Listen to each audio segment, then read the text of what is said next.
Del Evangelio según San Marcos. Acercándose un escriba a Jesús le preguntó: ¿Cuál es el primero de todos los mandamientos?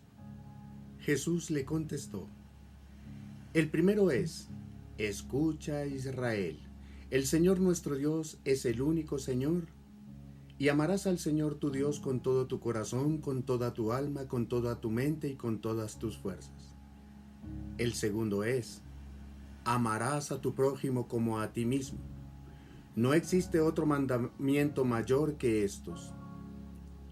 Le dijo el escriba: Muy bien, maestro, tienes razón al decir que el único es Dios y que no hay otro fuera de Él.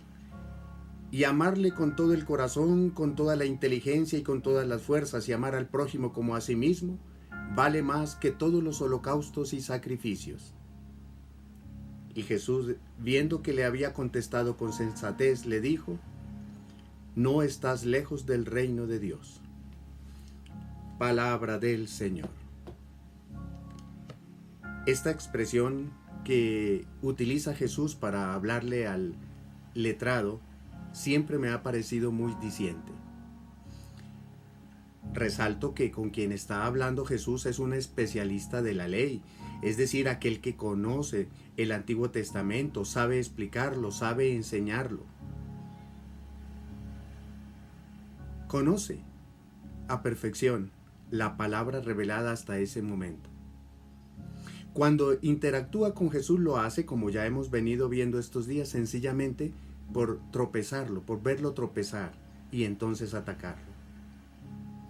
Pero Jesús le responde magistralmente con la sabiduría de Dios. Los mandamientos se resumen en amar a Dios con todo el ser y al prójimo como a sí mismo. Obviamente el letrado que ya conoce eso, alaba al Señor Jesús por su respuesta y hace una síntesis diciendo que no hay nada mayor que esto. Jesús, dice el Evangelio, movido por su sensatez, le dice: no estás lejos o estás cerca del reino de Dios. ¿Qué es lo que a mí me impresiona?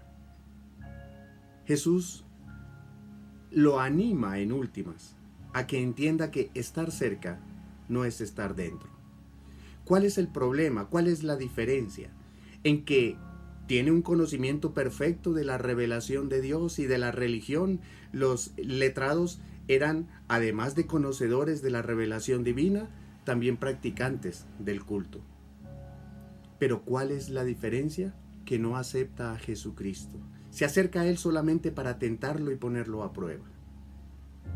Recordemos, hermanos, es que entrar al reino de Dios, estar en Él, es aceptar la persona de Jesucristo. No es ni el conocimiento de una doctrina, ni la práctica de un culto. Por eso es que es lamentable que muchos católicos en este tiempo de dificultad hayan creído que cerrar los templos por prevención en salud haya sido renunciar a la fe. En la práctica del culto es apenas un elemento de la vida de fe. En el corazón debe estar la aceptación plena del Señor, que se debe transparentar en la manera de vivir. Y es ahí donde realmente se agrada al Señor. No es en el templo, es en la existencia cotidiana, cuando se cumplen estos mandamientos de los que el Señor habla hoy. Cuando se hace residir la vida en el amor. En el amor a Dios, pero un amor a Dios que se manifiesta en el amor al prójimo. Y el prójimo es el que está ahí cercano, en el que se acerca a mí, en el próximo. Hemos insistido mucho durante este tiempo de aislamiento que cada creyente en su casa debe ser el testimonio del amor de Dios y de la esperanza. Así que más que añorar el culto, he insistido, todos lo añoramos y seguimos reclamando para que nos abran el templo. Pero esa no es la centralidad de la vida, porque lo que el Señor espera de ti es lo que haces en la práctica, en la existencia cotidiana. Que tú seas un testimonio del amor de Dios, amando al prójimo, abnegándote por Él. Muchos son muy dados al culto, pero pocos para el amor. Y eso no es lo que el Señor hoy nos pide. No olvides, tus intenciones en nuestro altar en la Eucaristía diaria. Un abrazo y mil bendiciones.